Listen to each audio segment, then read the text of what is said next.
A lot of people are already getting angry with all these new wind farms the Albanese government's now wanting even more of, the damage to our landscape.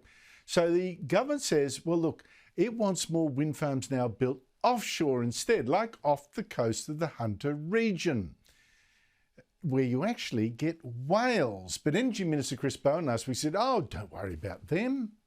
And whales and fishing coexist in various ways around the world with offshore wind. Some people think whales can't exist with offshore wind. Well, whales exist now with cargo ships and with oil rigs and with gas rigs and with offshore wind around the world. But is that true? Because last weekend, another dead whale was found on America's eastern coast. That's the 60th since December 1. And a new documentary this week called Thrown to the Wind points blame at the many, many new offshore wind farms off that coast. I saw another whale had washed up. It's becoming a pattern. Is it the windmills? Is it the pounding of the seafloor? How many whales is it going to take? There aren't many places where the North Atlantic right whale can go. It's destined to extinction. It sounds like they're like it's like pile driving. What the United States is looking at is thousands of wind turbines in an area that our whales, our dolphins, our marine life, where they live, where they migrate, where they breed.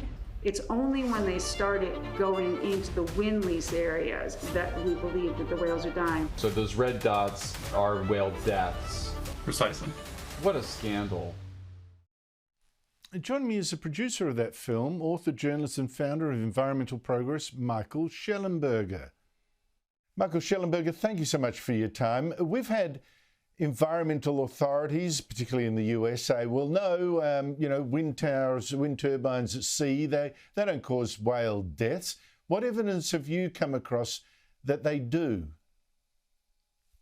Well, thanks for having me. So as in Australia and the United States, around the world, governments have been saying that there's no relationship between offshore industrial wind energy and the very significant increase in whale deaths. Our new documentary, which is called Thrown to the Wind, proves, showing very powerful science in two ways, that in fact offshore wind activity is causing the increase in whale deaths. The first way we do that is we show that the increase in boat traffic in areas that had been untrafficked until the wind industry started constructing offshore and exploring offshore, that is directly correlated to wind deaths at that time. This is very powerful data. There's more data of this kind coming forward. It's all presented in the documentary Thrown to the Wind.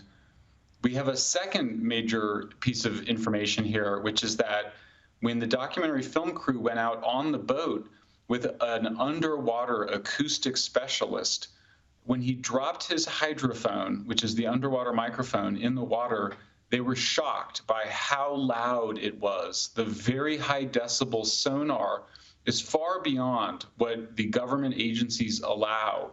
Those very high sounds, the whales want to escape those sounds. Sometimes mothers and calves are separated and they have to go away from areas of richer feeding grounds to poorer areas, and they starve to death and die and wash up on shore. In other cases, the sound drives them into boat traffic where they're struck and killed.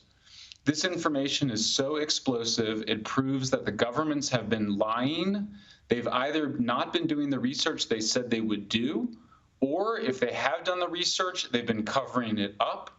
I'm already in conversations with members of Congress about holding hearings on this with investigative subpoena powers, because we are not going to provide our underlying data with the government, because the government, or rather I should say with the regulatory bodies, because they've proven themselves untrustworthy, potentially corrupted.